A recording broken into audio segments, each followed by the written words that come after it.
what do you really want to do? What are you really passionate about? Who gives a shit what other people think and about being some big fucking deal and whatever. All of this nonsense that we get so distracted by and confused by. It's a confusion. When you really look into yourself, you know what you want. And you know what you want to do. This is Way of the Artist with Brandon Colby Cook and Evan Schulte. Identifying your blocks and demystifying your struggles so that you can claim your own path and make your life a work of art.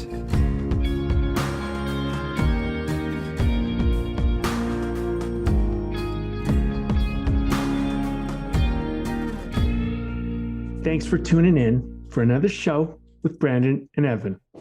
This one is a not so serious. Have you ever been to one of our shows when we're not so serious? Basically, what it means is that we just kind of wing it. We just kind of go with the flow, see where it leads us, see how it unravels, meaning that we didn't really have much of a conversation before we start. Sometimes we don't even have a conversation at all. We're just like, okay, hit record. Let's see what happens. But today, we don't really know what we're talking about until we get into it. And this is a big thing, for the artist process is sometimes you just got to start. You don't need to know what you're doing. You just got to know what you're trying to do. And every once in a while we do these, partly because we don't have as much time to record and we're just trying to get a conversation out. We're trying to get a topic out, but there's also a bigger thing to it, which is just lead by example. Go boldly and confidently into whatever you're going to do and trust that it'll work out.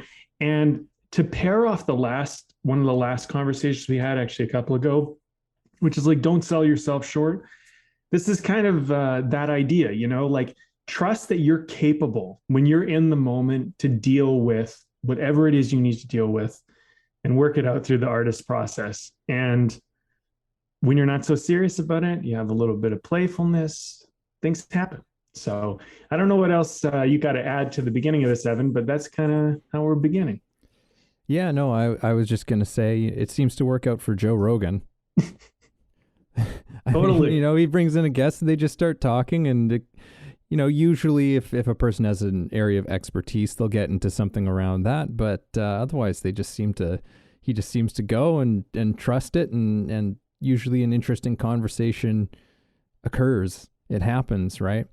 And yeah, I think that this is always, anytime you do this kind of, you approach something, I was going to call it an exercise, but that makes it sound really tedious and whatever. I think, sure, you can look at it as an exercise, but it's really more of a play.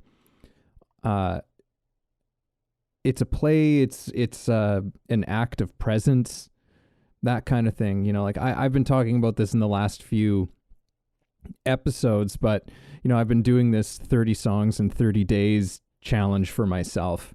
And I think yesterday was what day is it today? The 23rd of January? Okay, so yeah, I think yesterday was the 21st song that I wrote. So I've wrote a song every day for the last 3 weeks.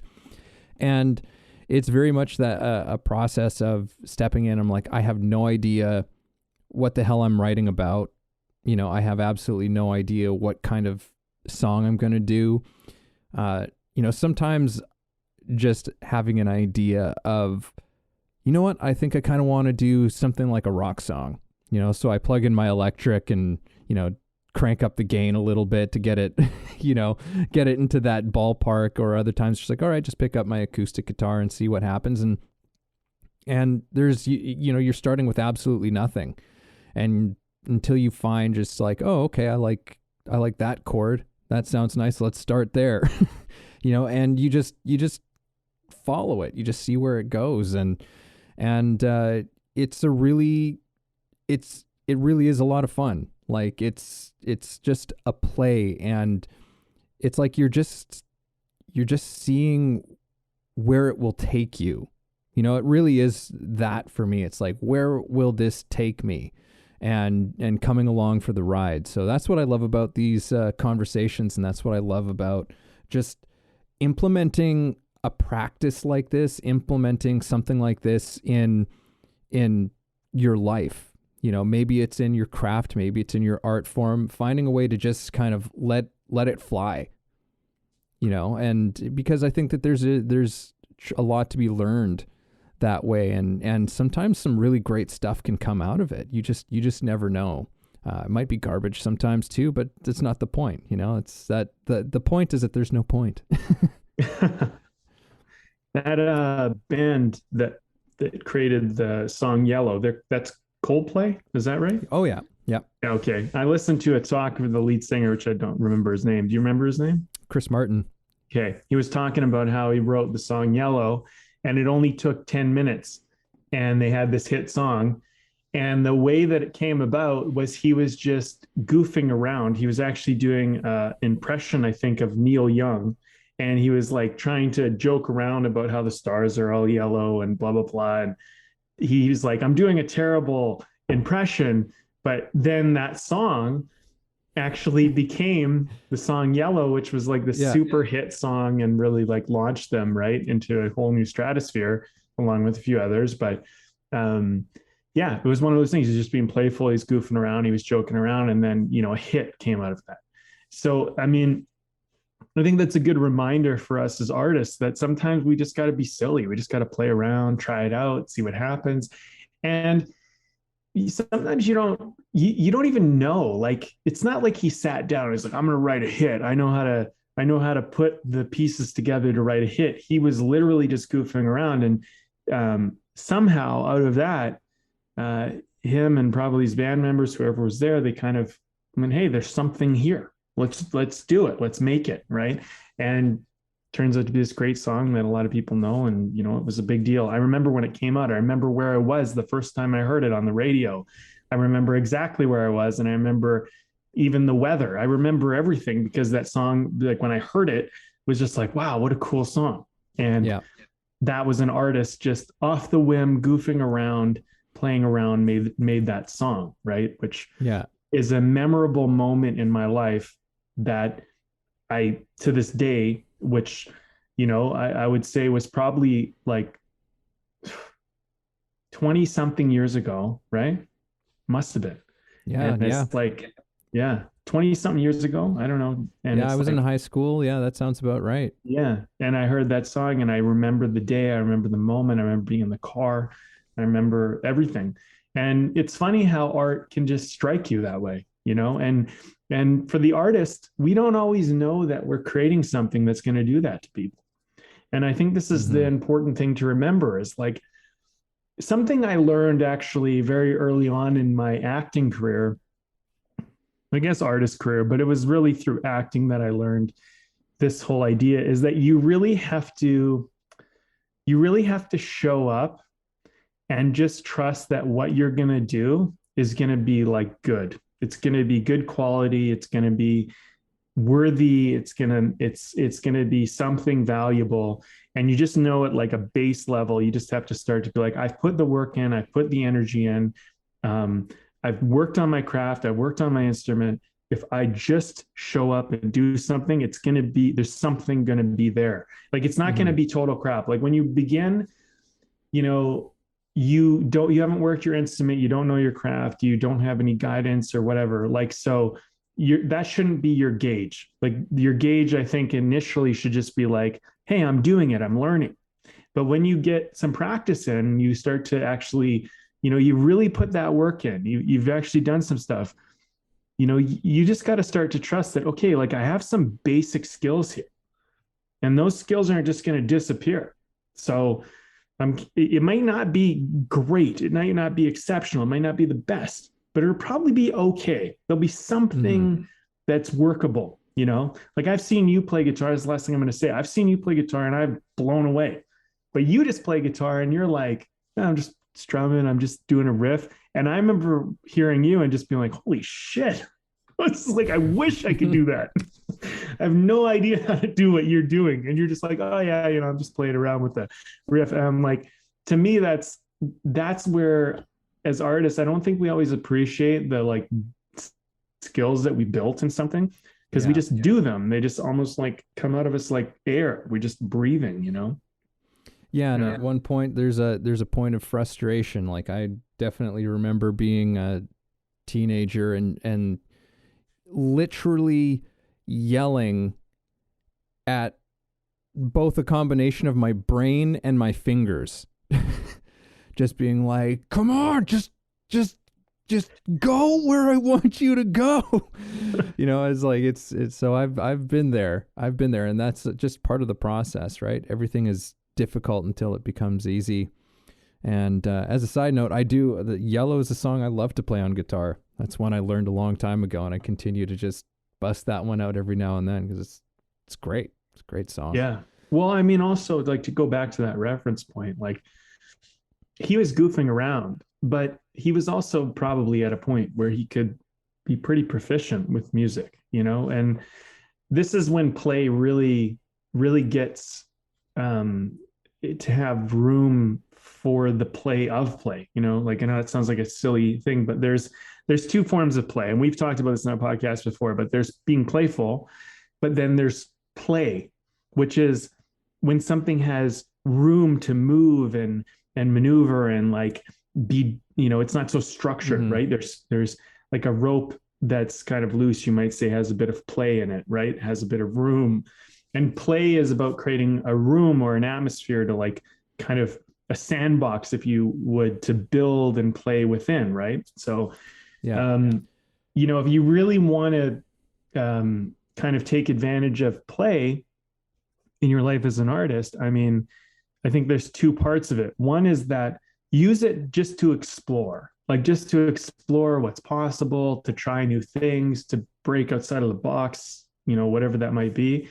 But then if you've really done the practice and you've had the discipline and you've built the skill and you've earned your craft and you've worked your instrument, play then just starts making you more flexible because now all your skills, when you were too rigid, they didn't have anywhere to go, but all of a sudden you give it some room to play and then they have somewhere. They, you know, you're essentially giving them allowance to do things that they didn't have allowance to do before.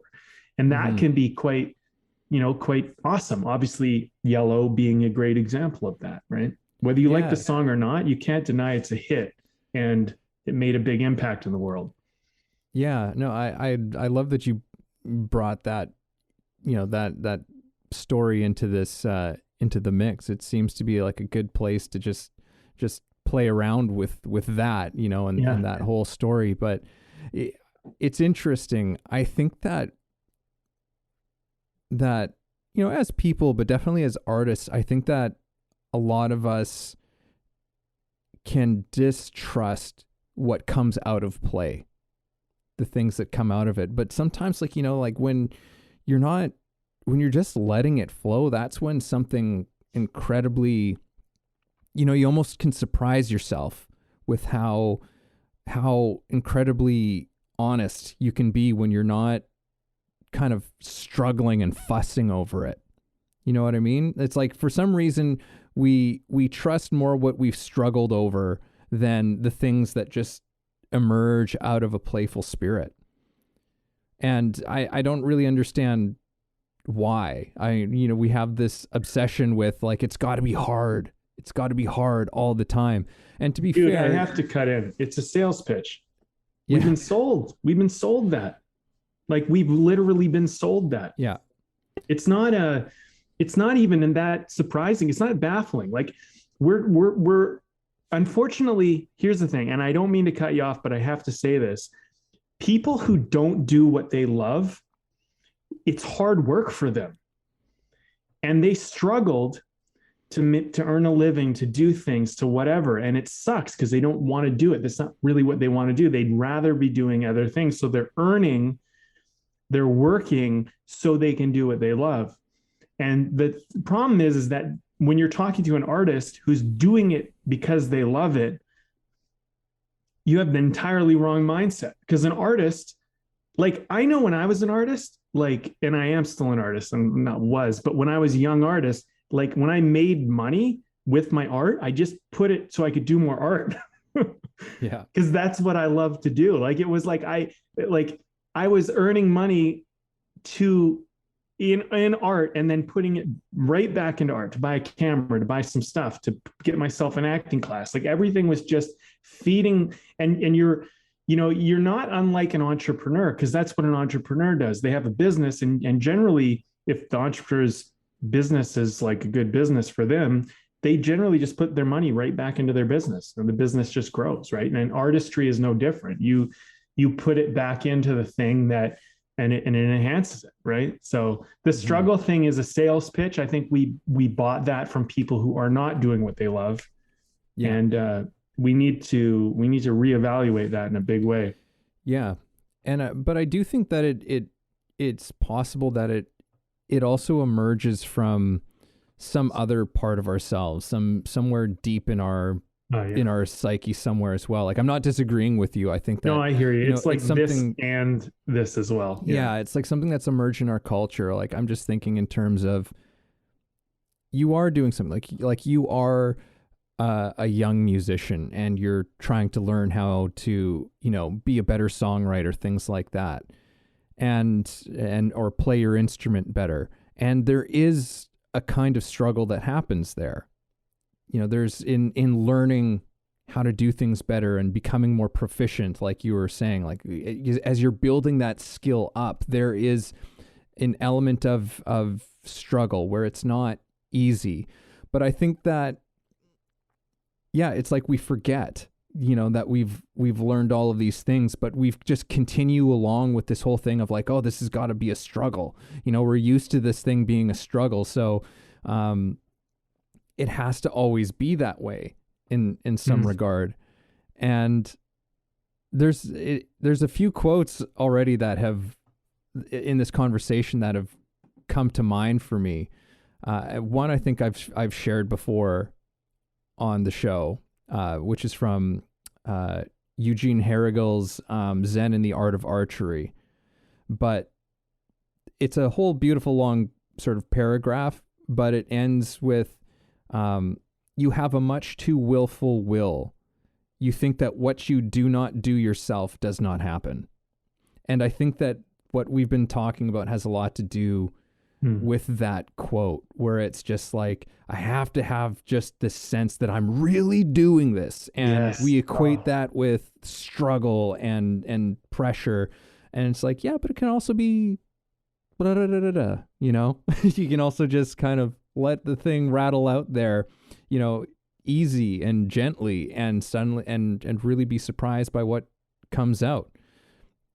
And I would argue that Yellow, the song Yellow by Coldplay, is one of the great pop songs of all time. Like, not just a good one, it's one of the great pop songs of all time. Most of us know it. There's just something so, it's kind of a perfect little song. And and so it's terrific and wonderful that it came out in the way that it did. It came out as a bit of a laugh of oh, what if I was trying to write a Neil Young song? Yeah, totally. and because you never know what might come out of it. Like the like last weekend, we had a friend of ours over, and so I was still doing this challenge, and I thought like, oh, okay, like we have a guest who's over who, we don't get to see very, very often, but I have this thing, this challenge that I'm doing. So I was like, oh, do I want to disappear off somewhere and work on this? And I thought, no, let's all do it. So I said, hey, I said to my wife and our friend, and said, do you want to write a song with me? Like, do you want to just sit down and do something? And I'm like, sure. So we were all sitting around together, and I said, well, what kind of song, like, are you feeling, whatever? And so our friend said, like, I don't know, I'm thinking something kind of country. And I was like, oh, okay. Like, country's not really my style. I don't know a ton about playing country, but I knew enough to get us going. And the song was a total laugh. And it's definitely no Yellow, I'll tell you that much. But it was interesting in just being like, because country is not something I would think to write, but in writing this song together and pursuing it, I found myself writing in a way that I haven't before. I found where I was taking the song, you know, like to be unusual for what I normally do. The way that the lyrics kind of write out, what kinds of lyrics come out. And it ended up being a lot of fun. And I actually got really invested in it and in being like, and I made me understand why bands have a hard time staying together, because you got all these people who are like, no, I think it should be like this. I think it should be like this. But it was really interesting just to observe how doing something silly and stupid, and even when you're just trying to mimic something, you know, it's like I'm mimicking a country song, I'm mimicking a Neil Young song, I'm mimicking, you know, and you can find your own voice still in that sometimes, and you can find it in a way that surprises you and isn't something that you would normally do. So yeah, really interesting. We joke around sometimes and we don't realize that what we're joking about actually carries weight or something. You know, there's all sorts of hidden gems in everything. And I think the thing is just having like a keen eye, you know, like being willing to like, wait a minute, hold on. I know I was joking around there, but maybe there's something there, you know, maybe there's more to that, you know?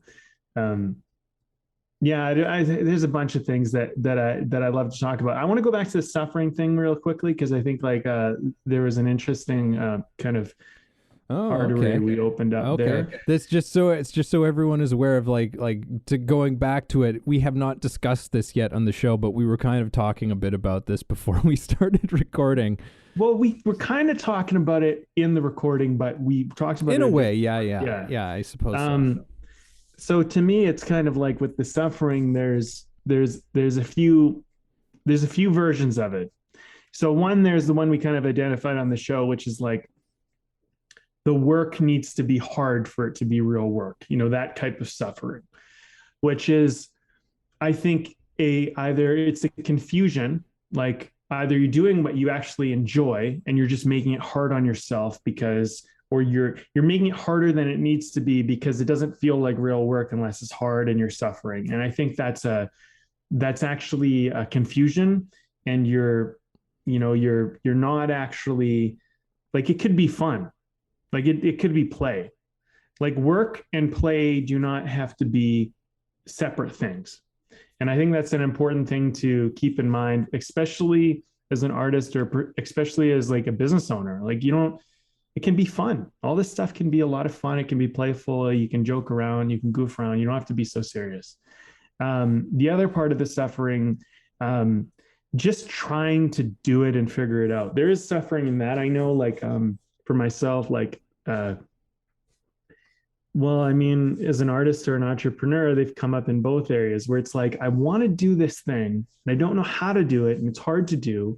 And there's suffering in the fact that you like have a vision and you maybe even heard someone do it or seen someone do it or whatever. You have this idea of what you want to do, and you get frustrated because you're like, I just don't have the thing, like the bridge, the skill, the ability, the knowledge, the understanding. And there's like a suffering in this like separateness of like, if I could just figure this out, it would just be so much better. You know, it just feels like it would be so much better. There's that kind of suffering. Mm-hmm. Then there's, stuff we talked about, so I feel like that's kind of the artist struggle. Like, I think we struggle with that because, you know I do, where it's like, I have an idea of where I want to be or what I want to do. And then there's where I'm actually at, and me trying to cross that bridge to get from where I'm at to where I want to be. It can be a hard bridge to cross at times. I've learned to just like, it's not but I've learned to accept where I'm at as a thing of like, the more I'm in reality about where I'm at, the more I can begin to start walking the bridge to where I want to be. And the reason why it becomes suffering is because I want to be where I'm not, and the bridge is not starting where my feet are. And so it's very hard to get to the bridge to even get to where I want. So I've just learned to just be like, fine, you're not where you want to be. You don't have the skill, the talent, the knowledge, the whatever yet, but you will. But where are you right now, honestly? And then the suffering tends to stop. And then there's another type of suffering, and maybe you can bring some more in. I don't know, Evan, but like the whole idea of like, I want something. I want that car. I want that job. I want that career. I want that award. I want that role, that hit, whatever it might be. You want it, and you want it so badly, and you're like, how do I get it? And I can't have it. And the fact that I don't have it hurts. And something I've learned about that type of suffering is that you enjoy it, because that suffering is what makes you into the artist you want to be. And something I've learned about wanting something, like especially a material thing or some type of accolade, is that don't try to skip the part where you become the artist that deserves that, or the person or the entrepreneur that deserves that, whatever it might be. Don't try and skip that part. Understand that you get it by becoming it. It's not something you get it and then you become it as you get it. Like, you're on your way to becoming the person that has it. And when you become the person that has it, you will have it. But you need to look at it differently, because if you look at it as, when I have it, I'll be that, you'll never get it. I can almost promise you that. And that's pretty much across the board. If you want to be a millionaire, and you think when you become a millionaire, you feel like a millionaire, you'll never be a millionaire. It just doesn't work that way. The only way it works is you become a millionaire, and all of a sudden you have a millionaire status. So it's a progress thing. It's a process thing, and the suffering is in denying the process. That's what I've learned, at least from the desire of wanting an accolade or a thing or a relationship or whatever it might be, some external thing that's outside of you. It's all internal, really. And it's a hard lesson to accept, because we are constantly in denial of it. We actually really identify with the material world as though it's reality. And it just really isn't. The material world is an expression of the internal world. And it really is a hard lesson. It's a really, really hard thing to accept, because we're not taught that. We're taught, oh, you win the lottery, you get millions of dollars, you're a millionaire. It's not really. Most people actually, once they win the lottery, they lose it all, or they end up in more debt than they were in the first place, because it's a becoming. It's an internal evolution. Yeah, it's easy to it's much easier to approach things from an outside in perspective, when usually it's more of an inside out, in terms of how you function in a more healthy way. Yeah. With it, but what you were saying about these different types of sufferings, I'm not really sure that they are different in the way that you're describing them. Like, yeah, there's stuff, but it's all, as you're saying, like it's all kind of the same beast ultimately. It's like, as an artist, you really want to be at a certain place, but you're not there, and so there's a suffering about it. And then you see some thing that you want, car, house, amount of money in the bank account, that sort of thing. I think it's really all kind of the same thing. We're looking at some place that we feel we are not, and judge ourselves for where we are now. And we talked a little bit about this before we started recording, but it's that hang up on the thing. Like, you can look and have a desire to be in a certain place or whatever, but if you just spend all of your time obsessing about that thing, you're just needlessly suffering, and it's not actually really helping you to actually even move towards accomplishing that in any way. As we've discussed many times before, it's like, and as you were just saying, you have to start with where you're at. You have to start with where you are. and just confront where you are with as much passion as you can. Confront what you can do right now with as much passion as you can. And I think that I've come to a general outlook that when you take care of the present, the future takes care of itself. You know, it's like we don't have to worry about it so much when we're taking care of the present. But well, that's a good statement. I agree with that. Yeah, I think that, I mean, where am I trying to go with this, Brandon? But I do think that those things are more alike than maybe we think, and I don't think they're really a separate form of suffering. And really, suffering can in many ways it's just our relationship to whatever it is, right? Like, it doesn't necessarily have to be suffering, but it becomes suffering when we get really hung up on it, and it becomes, we turn it against ourselves. And this is something that I've heard the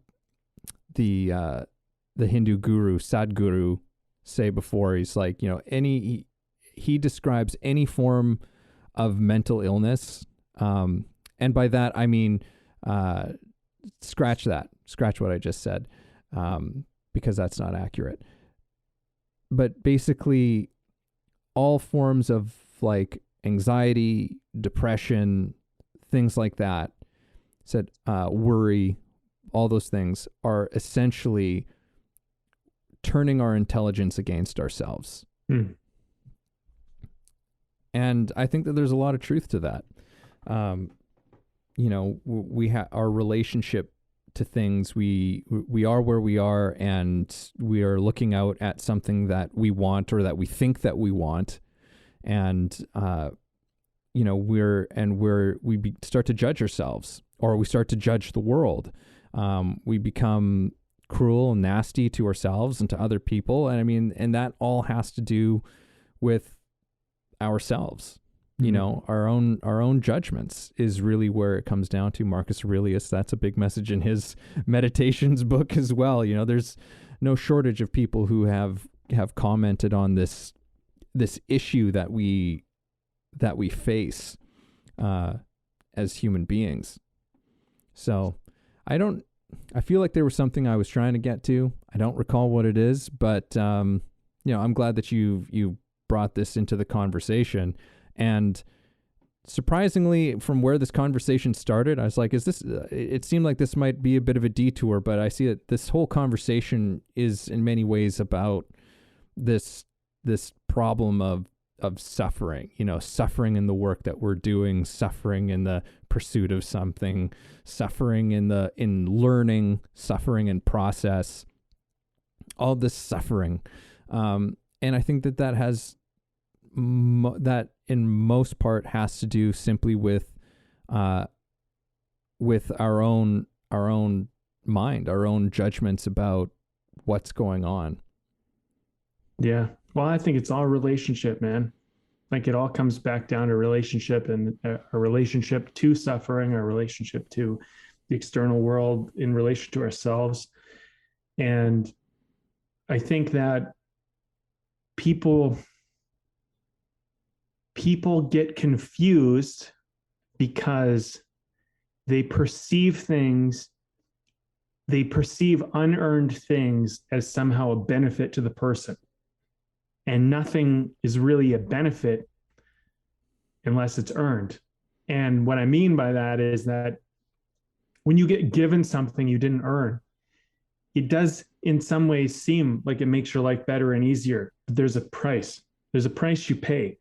And when you're struggling, like, you don't necessarily, when you see someone have something you don't have, you might think, oh, well, they're so lucky and I'm not lucky, because you don't see what you're getting that they're not getting. Mm-hmm. It's we have relationships, like some of us have great relationships with people that we totally take for granted, and we just don't even appreciate them or value them. But one day they'll be dead and they'll be gone. And then you'll find out, fuck, that person really mattered. That was a big deal. But while they were alive, you didn't give a shit. Be honest with yourself. You know what I mean? Like, it's like, the thing is like with a lot of people, they go under the guise of taking things for granted. And we have to take some things for granted. And at the same time, the fact that you're not appreciating someone, you shouldn't guilt yourself about it, because that's a whole other thing of suffering. It's like, oh, I should have appreciated them more, blah, blah, blah. And you do all this dance around how you're not good enough and how you could have been a better person. It's like, first of all, you have a light side and you have a dark side. You have a shadow self and you have a light self. You know, you have two sides of yourself. And the dishonesty with the shadow is probably the bulk of your suffering exists within that. If you just admitted the fact that you're self-involved, you're being selfish, you just don't have time to care about that right now, and you just were honest about that, and you didn't look at that as like a good or bad person, you just look at it as a person trying to do life, then you would not do this dance. Like mourning death. Why do you mourn death? I mean, I know I sound like I'm off topic here, but I promise you I'm not. I think we mourn death because death makes us realize that we were selfish, self-involved, entitled, jealous, and petty about things that didn't matter. And what death does is it makes you realize that that type of stuff has no place. And as you get older, you either separate from people or you bond with people. And I find that if you bond with people, you accept the fact that in your youth, you just didn't understand the value of things you took for granted. I mean, the shadow side of us, and people don't like to talk about this because people want to pretend. We love to look at ourselves in a good light. And I mean, by all means, I mean, you're not a bad person because you have a shadow. Everybody has a shadow, you know?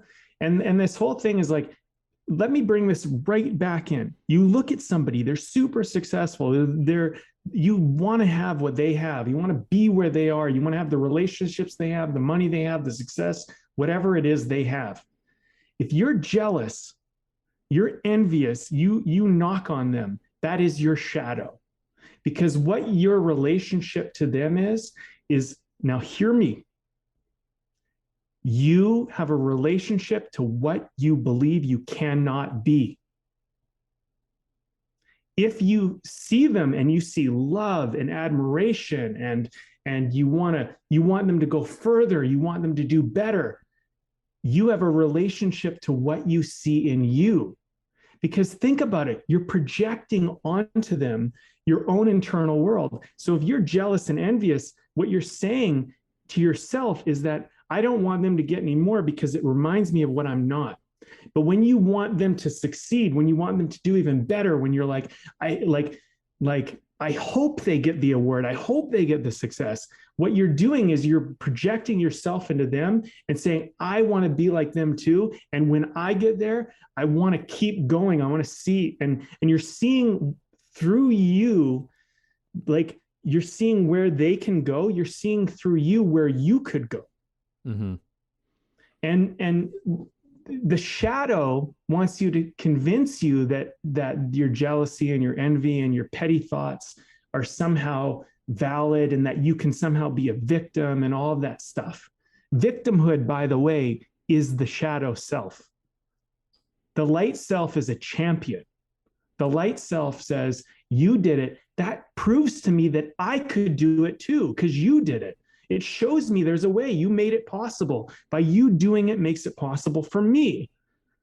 But when you look at someone and they do it and you go, oh, fuck them or whatever, that's your dark shadow side saying that they are somehow lucky, that it's unfair, that they had an advantage you don't have. And it's you selling yourself on you're not enough. And the only reason why they are is because they got some break. And it's victimhood. It's bullshit. But suffering works like this. The shadow is your suffering.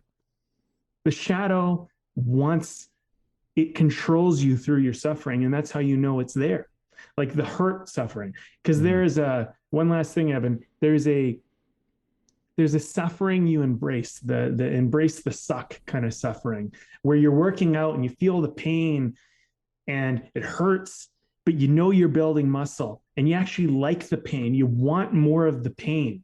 And when you start working out for a real long time, you actually don't feel the pain anymore. And you're like, I need to find a way to push myself to find that pain again, because I know that grows me. That type of suffering is actually, it's like a joy pain. And it's actually passion. Yeah. I would argue that, like, put in the right perspective, it's never actually suffering. You know, when you're connected to like, even in that example, it's just like, no, but you're enjoying it. So it's not really suffering. Yeah. You know, like it's doing something for you that's well beyond, you know, any of the temporary, you know, actual discomfort or pain that it might actually cause. But it's not, it's one of those weird things where it's not truly causing you pain on some level. There's a lot of things that you said that find your spot, Evan. There's a lot of things that you said that I was like, oh geez, what should I pull on here as far as a thread? Oh, there was something. Now what was it, Brandon? Was there Tell anything me what it was. Was there anything you disagreed with or anything you want to expand on? There wasn't anything I disagreed with.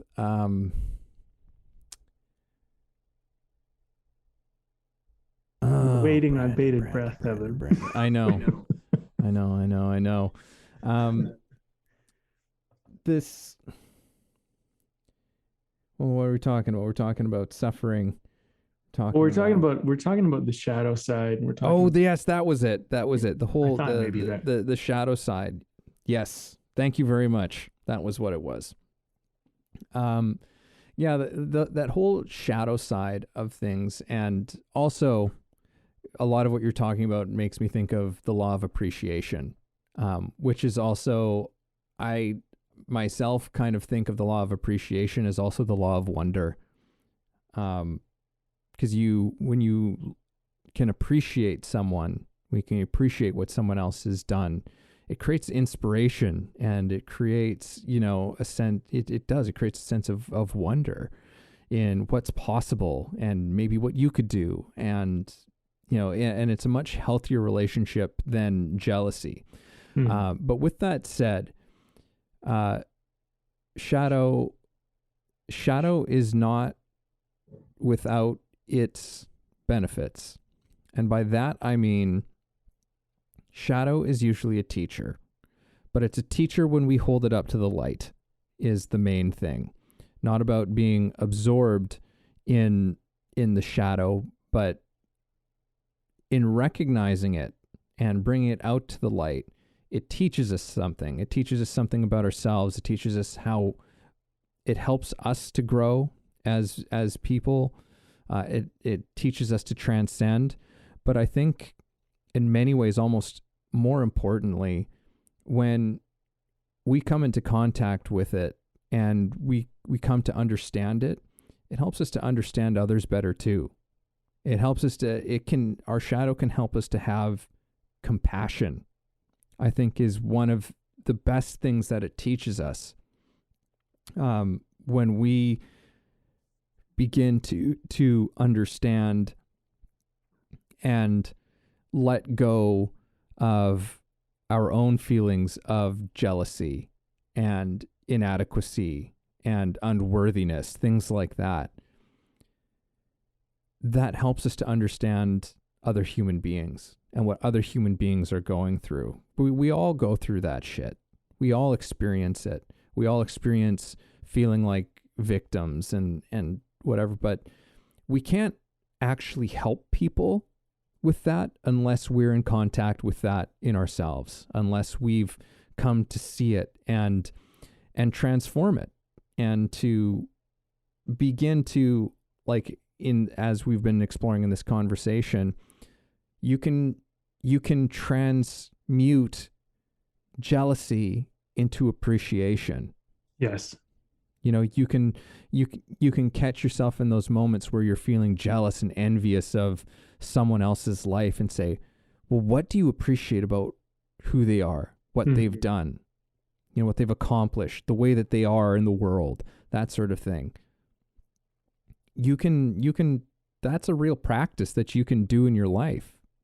You know, but it takes effort. You know, you have to actually commit to doing something like that, but it can show you something, it can teach you something. And through that process, you can start to show yourself that, like, oh shit, jealousy is not helpful. Jealousy is not something that's helpful for me to dwell on in my life. Maybe I'll still feel it. Doesn't mean that you won't still feel it on occasion, but that it's not something that you need to spend a lot of time with necessarily, right? And that's how you start to actually, how we start to become wiser, I think, as human beings. It's not always in the absence of these things, but it's just that they don't take up as much real estate for us anymore. You know, they don't really hold sway in our lives anymore. Like, we notice it and we move on, you know, and we get on with being like, oh, there was a moment of jealousy, but I think it's incredible what this person has done. And instead I'm inspired by it. You know, instead yeah. Hey everybody, this is Evan, and this episode is brought to you by my book. Yes, I recently released a book called The Actor's Awakening: Connecting Spirituality to Craft. Expand yourself as an actor and your craft through a spiritual perspective. Take a journey that will explore universal philosophies and insights to help you understand human nature in a profound way, and develop practices to take your work to another level. Again, that's The Actor's Awakening: Connecting Spirituality to Craft. Available on Kindle and paperback on Amazon. And as always, if you like the show, please subscribe. Yeah, you're bringing in a great point, because the shadow side of it is we can suffer about our pettiness and our, you know, and jealousies and envies and victimhoods and stuff like that. And it's like, you know, just understand that, like, when you have that stuff, it's just a different side of the same coin. You know, if you're feeling victimy, understand that it's the same coin of feeling like a champion. So you can look at it and go, okay, well, I'm being like a victim, right? My life is so hard. Everything's so hard for me. It's not fair. Like, that's all victim bullshit, right? You can look at yourself doing that and you can go, okay, that's how a victim sees it. How does a champion see it? And then you can go, okay, first of all, you know, like, it's great to have a coach or a mentor, somebody who can like genuine, like, I'm not talking about this bullshit, but like genuine, somebody who's like really trying to help you try and solve something, right? And sometimes these are just, you know, you might be surprised, like mentors and guides can come in your life. They don't have to be there forever. They can be like a temporary person, but sometimes it's just about talking to somebody who doesn't have a stake in anything, but genuinely is a helpful person. And that can solve your problem a lot of the time. But first of all, you know, like, a mentor can tell you like things like, and I'll just say this, like if you're looking for a world of fairness, like, you're in the wrong world. The world is not fair. Like, when did we ever, like, yes, we all want fairness, but the world isn't fair. But that's why we strive for fairness. We want to try to make it fair. We want to try, but it's not. So it's like, you're upset that gravity exists. It does, but like, it's just there. Like, you want to fly, but you got gravity to deal with. And if you jump from too high, you're going to, you know, splat on the ground. Like, it's just like, you know, you're going to hurt yourself. Like, something bad's going to happen, right? So like, look, things aren't fair. So you go into the world with a perspective of, okay, Things are not fair in your personal experience of it. Actually, in reality, everything is fair.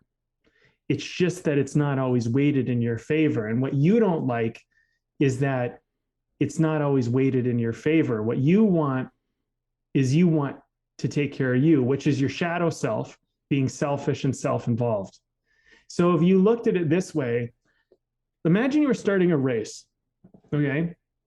And if you're victimhood, right? If you're in victim, you're basically looking at everybody and you're like, they're 10 paces, 7 paces, 15 paces ahead of me. So the victim goes, that's not fair. Like, I can never win because everyone's ahead of me. The champion goes, I'm glad you're 15 paces ahead of me because I'm going to be 15 paces, I'm going to be 16 paces faster than you are. Because that's what the world gave me a chance to do. It made it a necessity that I'm faster than you. But for you, you're 16 paces ahead and you're taking that shit for granted, and I am not. And it's not a competition thing and like, I'm better than you. It's that I like this position. I like the fact that you set me off in a disadvantage, because the disadvantage makes me better. And it gives me the opportunity, because that person that's 15 paces ahead of you, they maybe have someone who's 15 paces ahead of them, but if they don't see that, and you do see them ahead of you, and maybe you see another person who's 30 paces ahead of you, if you see it and they don't, the ability for you to pull out your human potential, the ability for you to pull out your light is just so much more profound. So, you got to like reframe your life. You got to stop looking at it like it should be fair. We should all start from the same place. And you just start looking at it from, me starting behind is an opportunity. It's a gift. It's a favor. It's a God granted, universal granted, fucking spiritual gift. And I'm going to take full advantage of the fact that you gave me this, or that I was granted this, or however you look at life. It doesn't really matter, but you reframe the victimhood. You go like, and if someone, like, for example, if someone starts as a millionaire and makes $1.5 million in their life, that's kind of cool. But if you start from nothing and you make $1.5 million, that's better. It's a better journey. So be like, I get the opportunity to make more out of my journey. Just reframe it. Do whatever you can, but make yourself the champion. Make yourself the hero of the story. Don't make yourself some like little victim, because like you just sell yourself short, Yeah. Another quote comes to mind in what you've been saying. I think it was Joseph Campbell. And he said something like, we all have the privilege of having been born who we are. And yeah, that's good. He was a very sort of mythic type of thinker. And I dig it personally. But, like just to touch on a few things that you said there, we can't count on the world being fair, but we strive. I don't think that means that we don't strive to try and make the world a more fair place for everyone. And because I think that we do want as much as possible for everyone to get the same level of opportunity. We want to start people in the same foot as much as possible, but that's just, we also, it's important that we are in reality, especially when we're, I'm studying a little bit about permaculture these days, and one of the principles of permaculture is about transitional, which is kind of a thing of like, look, don't get angry and upset, about the fact that we're not at a certain place yet. Like this is a long game, and there's patience that's required. We can't just jump, from here to 100 miles in the distance. Like it's a process kind of a thing. So just as a sort of a comment on that, but I also wanted to say as well that they're coming back to the shadow thing. There's a shadow to the champion as well. And you sort of touched on it with a few of the things that you said, because you have the quote unquote champion. I think that you're thinking more so of like a champion mindset. But there's the person who's in the position, at least on the surface of the champion in our culture. And, as you said, sometimes the shadow to that can be people who become complacent, people who have actually not really done anything, which is bad, not just for other people, but it's bad for the individual as well. But they haven't really done anything, and they have sort of an undeserved recognition, an undeserved position. And oftentimes people feel like they do deserve it. It's like there's been some interesting social experiments that have been done on stuff like that. And that's horrible. Like, that's not a position that I would want to be in. And in many ways, the shadow is to that sort of champion, that person who's in that position, is that, as I was mentioning before, they're completely disconnected from what it's like to struggle, from what it is like to, feel that sense of jealousy, envy, whatever. And it makes you less, doesn't make you less human, but like it makes it harder for you to connect.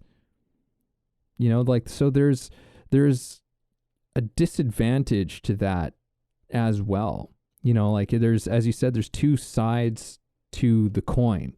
There's the victim and there's the champion, and each one of those sides contains a shadow, and each one of those sides contains a light, right? So it's and then somewhere in the middle is a kind of harmony, is a kind of balance, right? It's taking the realities and the truth to make us human and rising above it all. Anyhow, that's I think the beauty of that particular duality that we're talking about. So yeah. There's to not get too woo-woo or spiritual, which, look, I'll be honest. Sometimes there's no avoiding it. I think it's good to have a spiritual life. And when you hear that, when our audience hears a spiritual life, like, look, I'm just talking about having a mind that's willing to move beyond whatever you think this physical realm is. Like, and I'm not saying that any of this stuff has to exist or be real. It doesn't really matter. But like, you might even call it a philosophical mind as opposed to a spiritual mind.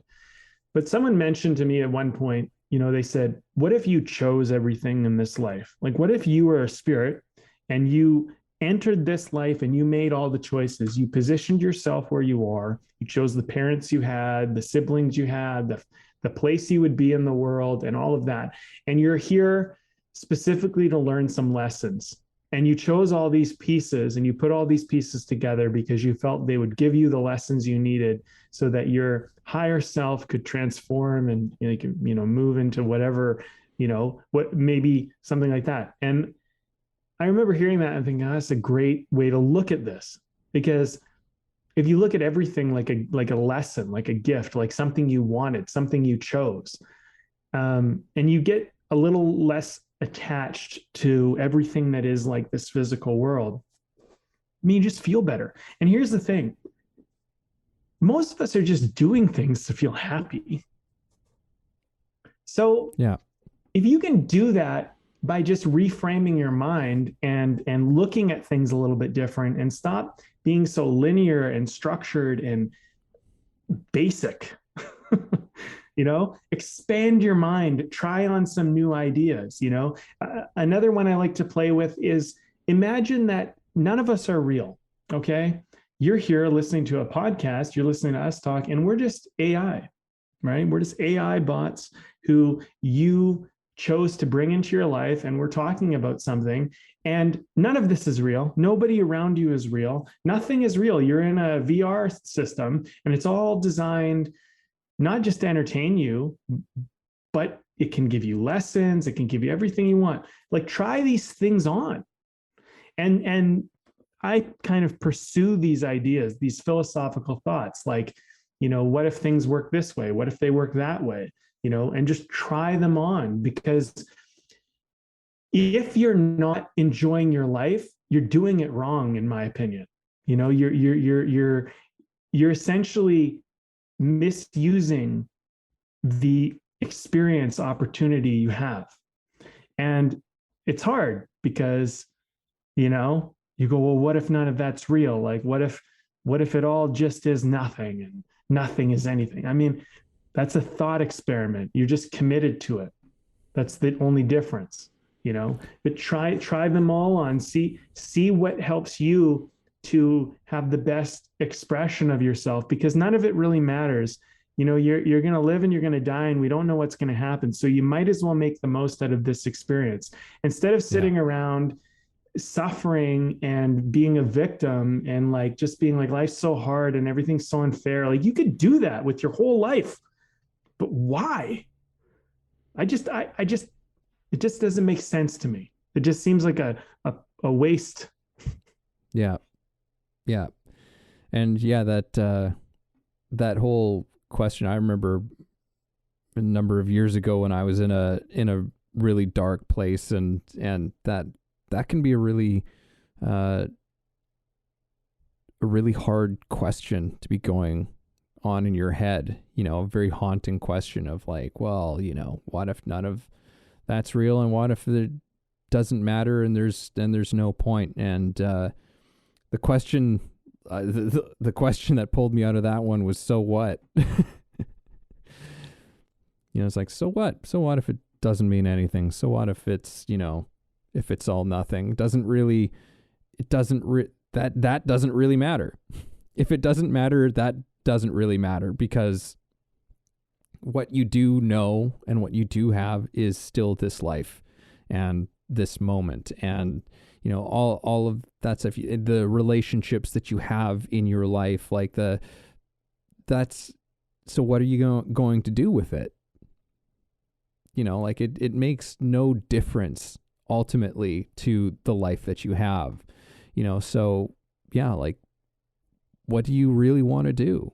What are you really passionate about? Who gives a shit what other people think and about being some big fucking deal and whatever? All of this nonsense that we get so distracted by and confused by. It's a confusion. When you really look into yourself, you know what you want. And you know what you want to do. But we just don't do it. So many of us, most of us, to varying degrees at different points in our lives, right? But it's just, if we get just real and honest with ourselves and with where we're at, like, it's amazing where we can go once we come into contact with that. Like, it's this whole conversation's been really fascinating. But it's like in my classes, just last week I had a student, and we got to an interesting part in the work where the exercise that we do, the repetition exercises in Meisner, opens up, where it can go anywhere. Where now it's just like, okay, now just explore the moment with this other person, and just, you express what's happening. You express what you see. You express, how the moment is speaking to you, to this other person. And then they repeat that, and they respond to it. And then they have how the moment is speaking to them, how you're speaking to them, like all of that sort of stuff. And at one point they were, they kind of got stuck in a moment. They got stuck in a repetition on something. And I had this one student where it was just, there was so much going on with them as they were stuck in this space. And So, normally I try and see if they can find their way out of it, but it was like, okay, like we are stuck. So like, I'll jump in. And so I just asked the student, and I said, like, what's going on in your head right now? What's going on? And he's like, I don't know. This is really boring. And I was just like, okay, well, tell your partner that. Right? And he's like, oh, okay, this is boring. And his partner's like, this is boring. This is boring. This is boring. This is boring. And then they were smiling and they were laughing, and it was just like, and boom, they were out of it. And all of a sudden it's like, this isn't boring anymore. No, this isn't boring. This isn't boring. You're having fun. I'm having fun. You're having fun. Like it was, but it required that acknowledgement, just of like, this is boring. Okay. Yeah. All right. It's boring. There's nothing wrong with it being boring. Don't need to suffer about it being boring. You acknowledge that it's boring, and suddenly it's not boring anymore. It's weird how that happens when we get present, when we get present to what's true in our lives, what's true in us, really come into contact with it. It's amazing how quickly suffering can move through, and how it, in many ways, provides exactly what you need to something incredible opening up, that you don't know what it might be, but something really wonderful and really beautiful.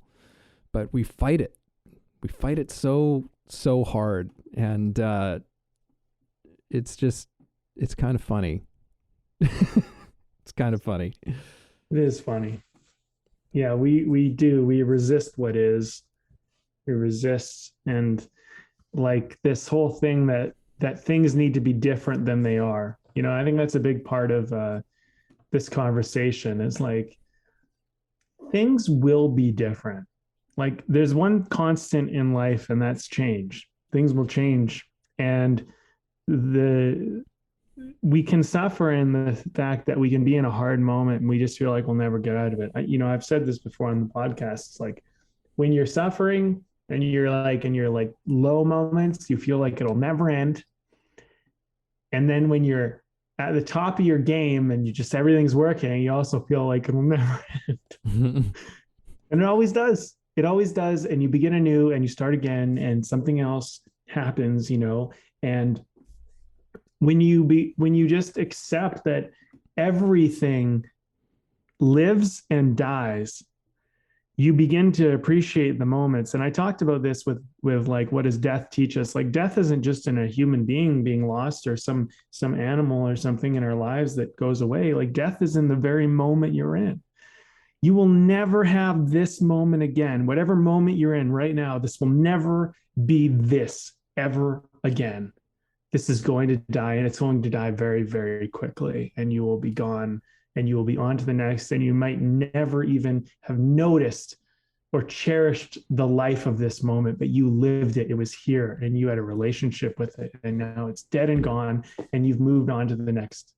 And I think that there's this part of us that, in our own lives, we feel as insignificant as a moment that we never even noticed, And the thing is you're both. You're as insignificant as a moment that you never even noticed, and you're as significant as the greatest memory and pinnacle point in your life. And you were both at the exact same time, always.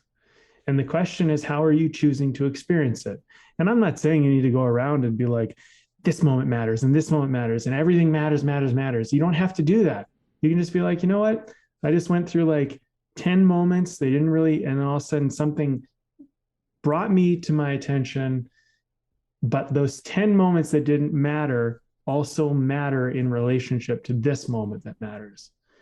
And, people here's the thing, like, people celebrate these like moments where the team holds up the trophy, or the person holds up the award, or something like that, or this great moment they had. But the reason why that moment matters is because there was like 100 moments that didn't. And in comparison to those 100 moments, all of a sudden there's context. Because if all your life was just holding up awards and having these great, like, they wouldn't matter. They'd be as like pointless as the moments that don't seem like they matter.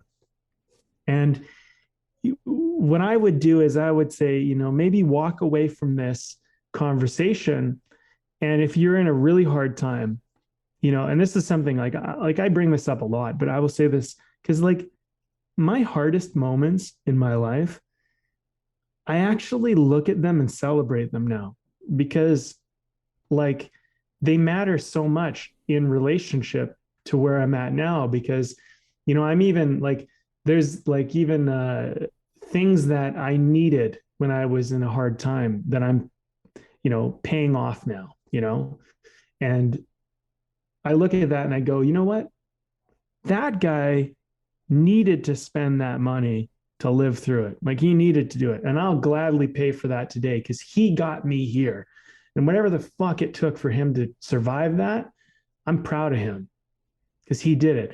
Now, if you're in a moment and you're really hard in your life and you're like, I don't know what I'm doing, I'm struggling, there's a future you out there that's thanking you, saying, thanks for staying alive. Thanks for hanging in there. Thanks for doing your art when you otherwise had no reason or purpose to do it. Thank you for telling that person you love them when you didn't even know how to express it and it was scary and it was a risk. There's someone out there, your future self, who is living their greatest life because of what you're doing right now. So you think this doesn't matter? You're sitting on the can taking a dump thinking that doesn't, it does matter. It all matters. You're not going to celebrate it. You're not going to talk to anybody about it. You're not going to, a lot of it, but it matters. And Evan, I'll bring you right around. I'm having a beer with one of my best friends in the world, and we're talking about this stuff. And honestly, a lot of this stuff is just off the cuff. But it matters, and I'm enjoying it. And it's great to investigate this stuff. And you just never know. And we started this conversation without knowing where we're going, and here we are. And look at this. What a wonderful thing. Mm-hmm. And that's life. That's just life. I just, if I could tell my younger self anything, I would say, man, just enjoy this ride, man. It's all there. And if you look at it in terms of there's a future self thanking you, even if you're fucking up right now, you're making it through. Try to do your best. Try to make the most out of this moment. But if you can't, if you have the vision and the intention, that guy is thanking you for having the vision and the intention today, even if you're totally failing at it. Because he exists because you exist. And and even if you end up down the future, this is the last thing I'll say, even if you go down the road in the future and you're like, man, I'm not where I thought I would be, and I feel like I'm really fucking up, just look at it as a peak and a valley.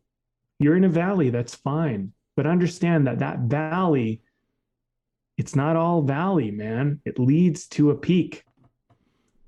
If it was all one mountain, you're never climbing a mountain. So if you're in a valley, understand the mountain's coming. And just make it through the valley. That's all you got to do. Yeah. Or, you can have that recognition of just like, wow, I am not where I thought I was going to be right now. Isn't that amazing? Yeah, totally. Yeah, totally. You could look at it with a certain sense of wonder. And I don't know, in my own life, it's just like, yeah, I've had a lot of things that I, had thought or expected or, whatever for my life, and things that didn't go according to plan, and I look back and I'm just like, yeah, but I couldn't possibly change anything. Like I couldn't possibly trade the things that I have in my life now for anything else. So it's funny how life works that way. Let's beer. I'm drinking one that I actually had I don't know, a couple months ago probably, but it was the only thing I had in the fridge for today. So, but it's a good one. I'm drinking Chalet All Day from Bridge Oh, yeah. from Bridge Brewing Company, their horchata blonde ale, and it's a tasty bev. It's a tasty bev. I hate the fact that I just said hey, tasty bev. It's a tasty beverage. I feel like that was like a moment for me right there, Brandon, where I realized like, no, Evan, you're not a person who says bev for beverage. That just doesn't feel Not right. fair. It's like, no, it doesn't feel right. So I've learned that about myself today, Brandon. What are you drinking? That's awesome. Mine's got a good name. I'm having another one from Snake Lake Brewing Company, which I've had a couple from them already. So I'm kind of making my way through the breweries, and this year I, instead of just going from brewery to brewery and hopping around, I'm kind of just making my way through a few of their beers and then moving on to another brewery and trying a few. It's a nice strategy. Everything I've had. Oh, what's that? So that's a nice strategy. Yeah, I why like not? that. Try some stuff, right? Try it a different way. Anyway, Snake Lake, everything's been really good. This one is called Drink Easy Local Sippa, Low Cal Sippa with monk fruit. Oh, I don't even know what monk fruit is, but it has it. And yeah, well, it's a light beer, only 3.9% alcohol, so it's a pretty easy drinker. But it's tasty. It's good. That's what I'm drinking. Okay, well, look, I'm gonna wrap it up first. I'm gonna leave it to you to close this one, Evan. all right. Um, okay, well, look, like I feel like life is really just a simple thing, and we complicate it. You you really just break things down into a few things. So, perspective, one of two. You either see it as the champion or you see it as the victim.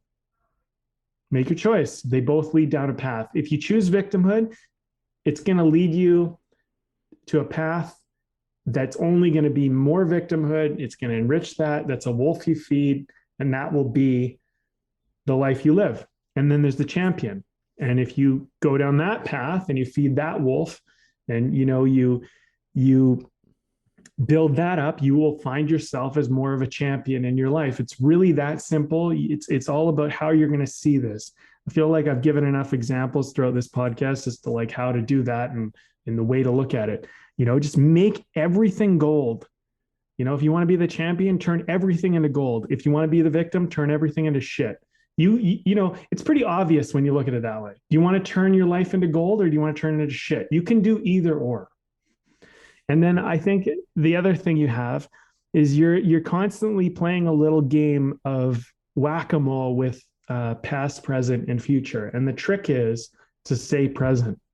But it's not always easy to do. You slip into the future, you slip into the past, and this is where we're all best if we can just be present and work from there. But we're not always being present. So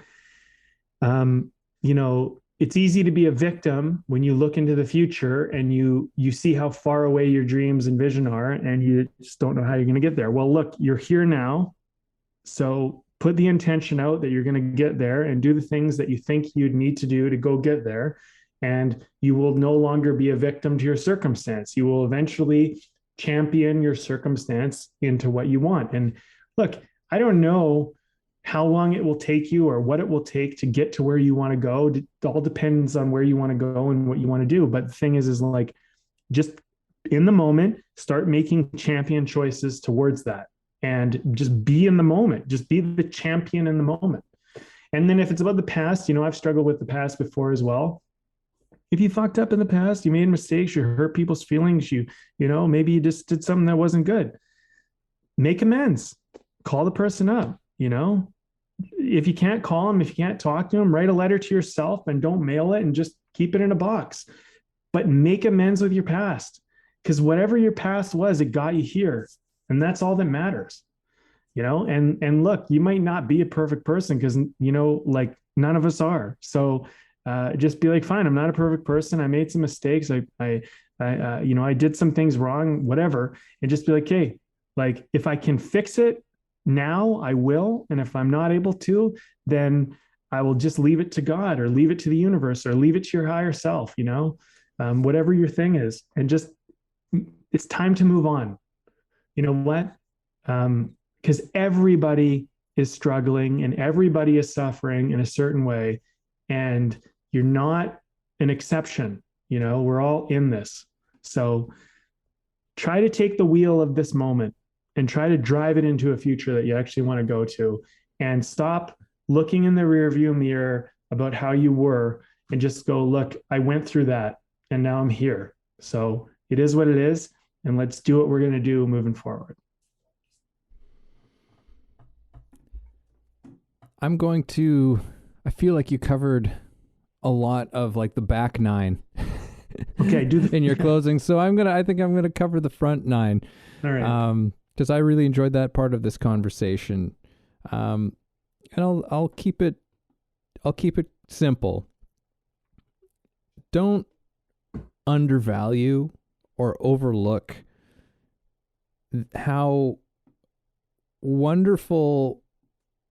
what wonderful things can come out of things that are done lightly. When you just sort of let things go a little bit, when wonderful, beautiful things can come out of just a sense of play and lightness and whatever. Everything doesn't have to have the quality of a grind, a sense of, you really had to like work at this and chip at this for something to be really wonderful and successful and all that kinds of thing. Like in fact, I think that we probably in our, in Western culture, we probably need a hell of a lot more of that. I think we if we had more lightness to the way that we created things, we probably wouldn't need to distract ourselves from so much stuff. We probably wouldn't need all of these other just mindless light distractions, for ourselves to give us that. Like we can bring that quality to the things that we're doing. Like one of our favorite philosophers, Alan Watts, he would say like one of the secrets to life is to look at, I'm butchering this, but to look at what we think of as work and realize that it's play.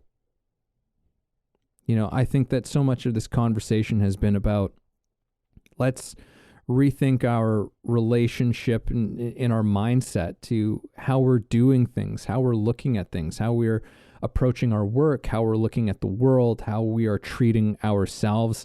Let's find a new relationship, a healthier relationship that is not in ignorance of our shadow, that's not in ignorance of, these truths about who we are and how we feel, but a full recognition of them and bringing these things to the light and in a way that can actually make us kinder to other people, that can make us kinder to ourselves and actually lend richness to our lives and to our creativity.